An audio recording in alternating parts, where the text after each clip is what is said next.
Então, hoje em dia, para uma pessoa me amedrontar com demanda é muito difícil, porque eu não vejo sacerdotes, alguns até vejo, mas a maioria eu não vejo trabalhando.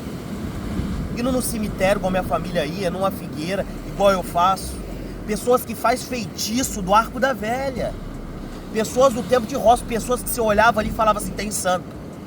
Não é com o olho aberto, cheio de cachaça na mente, não. É com o olho fechado e firme. Você viu o que falava, era batata. Fazia um feitiço, hoje amanhã nós estava doente, mal. Então, gente, isso foi um pouco da história da demanda da minha família, né? Minha mãe muito rica, depois que casou com meu pai, meu avô morreu, né? A família veio correndo, todo mundo muitos filhos, acho que eram uns 12 filhos, vendeu a fazenda, dividiu a fazenda. Deu quase 1 milhão para cada um, meio milhão, não sei, se for converter na moeda de hoje. Onde que minha mãe comprou aquela casa dela é onde é a Oca, né?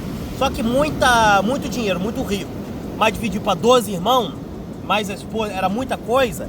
Depois veio a troca da moeda ainda, quem sabe, a gente sabe quando fala, minha mãe contava muito essa história, então perdemos muito dinheiro. Quantos minutos de vídeo? 11h25. Aí você viu como que essa história é grande, né?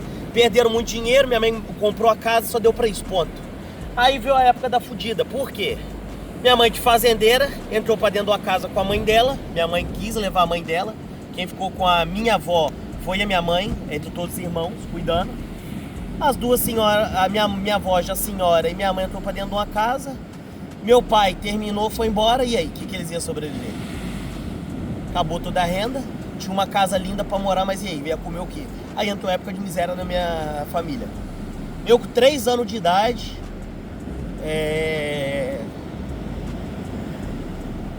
essa é a parte mais difícil de falar. Começou a época de miséria na minha família. Então quando eu nasci numa casa maravilhosa na miséria.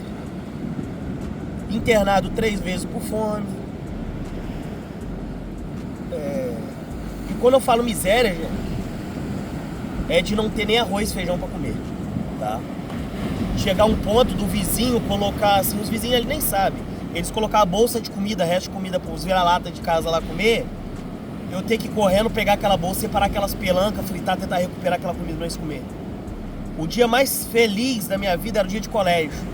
Eu ia pro colégio, podia tomar o café da manhã, pegar a banana ou a maçã, colocar no bolso, levar pra minha mãe e eu almoçar. Sábado e domingo, todo mundo felicidade e eu triste. Por quê? Não tinha nada pra comer dentro de casa. Antigamente, trabalhar no espiritismo, sobreviver do espiritismo era muito difícil. Minha mãe sofreu muito, ainda mais sendo mulher sozinha, com 2 filhos e uma mãe idosa.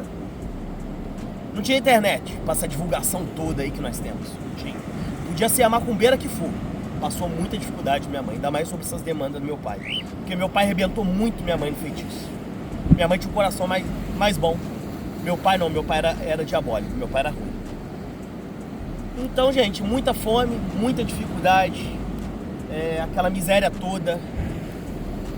A gente pegava a farinha da pastoral pra ver se conseguia comer final de semana. Faria com água mesmo, gente, sabe? E aquela desgraça de vida, né? Meu sonho era ter o que comer dentro de casa, só isso. Voltando a falar daquela fome que a gente passou, que foi algo que mexeu muito na minha vida, né?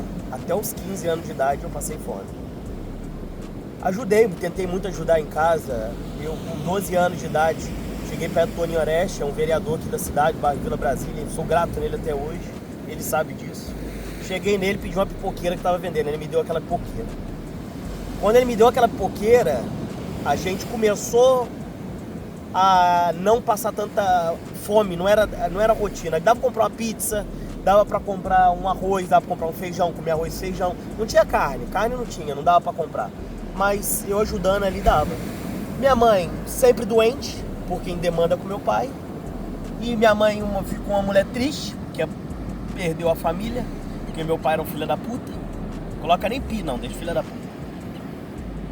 YouTube aceita aí porque ele era.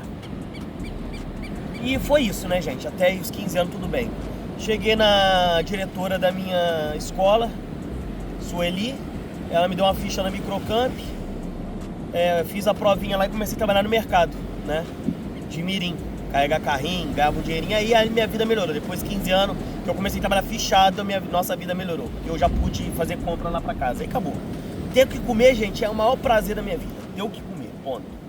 Porque quem passou fome de não ter mesmo nada, sabe o que eu tô falando. gente, foi isso, né? Antes disso, vendia desinfetante na rua, vendia brinco, catava latinha. Então tudo eu já fiz. Por isso que eu sou um homem humilde, porque eu vim da miséria. Com 15 anos comecei a trabalhar, comecei a ganhar as gorjetas, juntar. E o meu salário eu gastava em casa. Até os 18 anos juntei esse dinheirinho. Quando cheguei com 18 anos eu tinha dinheiro para comprar meu próprio carro, Celtinha. Fui pro quartel. Cheguei no quartel ganhando salário de 1.600. Tive a ideia de começar a vender bolo lá dentro. Eu sempre fui muito trabalhador. Sempre fui vendedor ambulante. Com 18 anos já vendia muito. Aí eu fui começar a fazer bolo de cenoura. E vender lá no quartel, né? Com a garrafinha de suco. Ninguém sabia, mas eu vendia fiado. Eu ganhava uns 3 a 5 mil por mês de bolo. Dava muito dinheiro de bolo. O bolo começou a me juntar. Comecei a juntar com o dinheiro do quartel e ainda comecei a investir no primeiro terreno. Consegui investir no primeiro terreno, investi na primeira casa, fiquei 2 anos lá engajado. No quartel depois saí, ganhei um bom dinheiro nesse tempo e começou a minha vida aqui fora. Fui trabalhar na Kibon, fui trabalhar em outros lugares. Trabalhei muito no espiritismo também, me ajudou também financeiramente, ter recursos para investir em terreno. E começou minhas construções, começou a minha vida onde eu sou uma pessoa próspera, isso. A espiritualidade me ajudou. Mas a gente só teve paz mesmo na vida depois que eu fui lá no meu pai e depois que meu pai morreu. Tanto que meu pai morreu, meses depois minha mãe morreu também. Quando eu fui lá no meu pai, eu pude conhecer um pouco da espiritualidade do meu pai. Meu pai era uma pessoa ruim. Eu conheci um irmão meu que ele falou assim, olha, Joninho, eu vou te falar uma coisa, o pai também abandonou a gente aqui. Eu catei esterco no curral pra vender. Pra eu e os irmãos não passar fome, que a mãe tinha morrido. Quando o pai apareceu aqui, eu bati nele. Deu uma coça no pai. Dias depois eu entrei dentro da casa de ração, comprei chumbinho, tomei e depois que eu fui ver o que tinha feito, o pai fez feitiço pra mim morrer. Aquele negócio começou a estourar por dentro, corri no hospital, tenho sequela até hoje, mas eu consegui viver de volta. O pai é um bruxo muito perigoso. Se você veio pra cá pra desafiar ele, pra ficar em guerra com ele, não vale nem a pena. Tenta fazer a paz, porque esse homem é ruim. Meu pai era ruim. Eu falei, já que essa porra não me ajudou em nada, eu vou ficar perto dele pra me aprender um pouco. Aí onde eu vi, tive que pagar trabalho pra um amigo meu fazer com ele. A gente foi na mata, ele fez lá na mata, um braseiro lá de fogo. Fiz alguns trabalhos lá com ele, acompanhei, tem um vídeo aí na internet com ele. Mas a proximidade e amor eu não consegui ter, não deu tempo, né? Mesmo depois de morto, não deixei ele ser enterrado no buraco. Paguei um túmulo bom, paguei um velório digno de rico. Não quis deixar, eu quis fazer minha parte de filho, mesmo que ele foi um bosta, né? É um bosta mesmo, sempre foi um bosta. Minha infância foi uma merda, graças a esse homem. E é isso, gente, hoje em dia eu tô aqui. A vida financeira melhorou muito. Depois disso, que a gente ganha do universo, você perde sua família. Vovó morreu, mamãe morreu, o pai que eu nunca tive morreu, me encontro sozinho, graças ao mundo espiritual e a Deus, conheci a Felícia onde eu tô pra casar. Então isso daí é um pouco da minha história, gente, tá? Quem tem dúvidas sobre minha história, é isso. A gente passou muita dificuldade também, gente, porque antigamente minha mãe jogava carta, minha mãe fazia trabalho de quimbanda.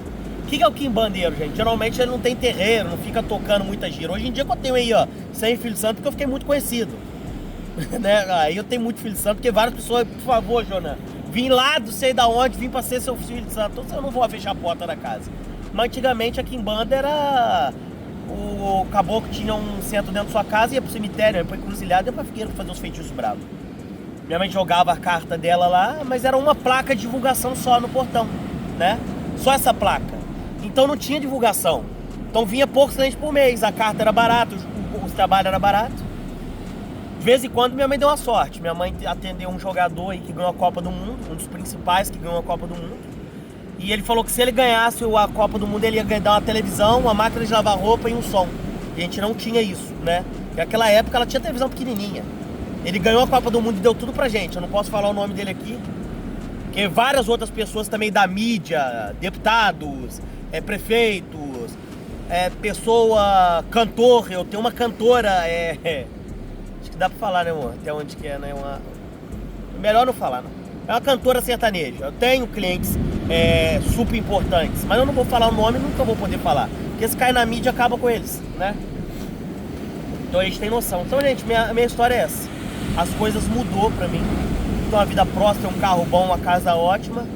Mas eu vivi minha vida, infância inteira e grande parte da minha juventude na miséria, tá bom? e sobre a demanda, uma guerra de família de macumbeiro. Isso não foi bom. Então, pra mim, hoje em dia, falar assim, aquele quimbandeiro ali, perigoso, cuidado, aquele cara ali tá falando de você, aquele cara... Pra mim é fichinha, acredite. Eu fiz coisas e eu vi meus familiares fazendo coisas que essas pessoas não fazem. Se vocês acham que os feitiços que eu falei no vídeo anterior é pesado, você não tem noção do que eu não falo. Axé. E mais pra frente eu conto o resto da história.